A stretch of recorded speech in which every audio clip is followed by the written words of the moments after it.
So Karnataka horror mystery ఓవరాల్గా ఒక అడుగు ముందుకు వెళ్ళింది. అది ఏంటి అంటే యాక్చువల్గా ఒక వారం 10 రోజుల క్రితమే ఒక అతను దానిలో శానిటరీ డిపార్ట్మెంట్లో పనిచేసిన వ్యక్తి ఇక్కడ వందల కొద్ది మహిళలని మానభంగాలు చేసి చంపేశారు, వాటన్నిటిని తగలబెట్టింది పూడ్చిపెట్టింది నేనే అని శాంపిల్గా ఏదో ఒక 2 అస్థిపంజరాలు కూడా చూపించాడని చెప్తా ఉన్నారు.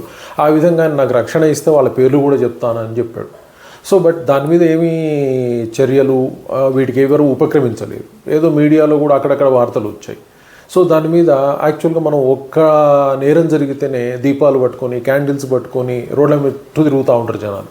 కానీ మరి అక్కడ వందల మంది మహిళలను చంపేసినప్పుడు వాళ్ళ దహనం చేశా నేను పూడ్చిపెట్టాను నేను అతను చెబుతున్నప్పుడు మరి బీజేపీ వాళ్ళు అయి ఉండొచ్చు, లేదా వేరే XYZ పార్టీల వాళ్ళు అయి ఉండొచ్చు, లేదా సమాజ కార్యకర్తలు అయి ఉండొచ్చు. మరి వీళ్ళు గుర్తు రాలేడు, వీళ్ళు ఎందుకు ఉద్యమాలు లేవదీయలేదు, ఎందుకు ప్రభుత్వాన్ని డిమాండ్ చేయలేదు అర్థం కాదు. పత్రికలు కూడా ఎందుకో దాన్ని చెప్పనట్టుగా బయటికి వెళ్ళిపోయినాయి.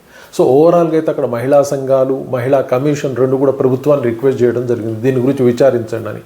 అప్పుడు కొంతవరకు రియలైజ్ అయిన అక్కడి గవర్నమెంట్ ఏం చేసిందంటే స్పెషల్ ఇన్వెస్టిగేటివ్ టీంని ఒకటి ఫామ్ చేసింది, ఈ విషయాన్ని విచారించి తెలపండి అని చెప్పేసి సిట్ని తయారు చేసింది. సో ఇప్పుడు దాని మీద చర్యలు తీసుకోబోతూ ఉన్నారు.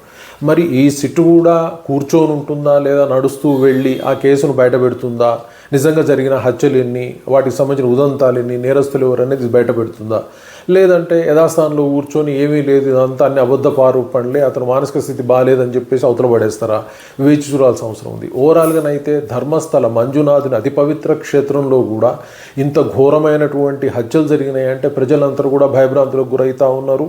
ఆ మంజునాథుని ఏ విధంగా వేడుకోవాలన్నా కూడా అర్థం కాని పరిస్థితి ఏర్పడింది. సో మరి మంజునాథుడి దయ వల్ల ఈ సమస్య పరిష్కారం దొరికి నేరస్తులు దొరికితే చాలా సంతోషించాల్సిన అవసరమే. కానీ మరి ఇది ఏం జరుగుతుందో వేచి చూడాల్సిన అవసరం ఉంది. ఎందుకంటే దాదాపుగా 3 దశాబ్దాలుగా జరిగిందన్నారు.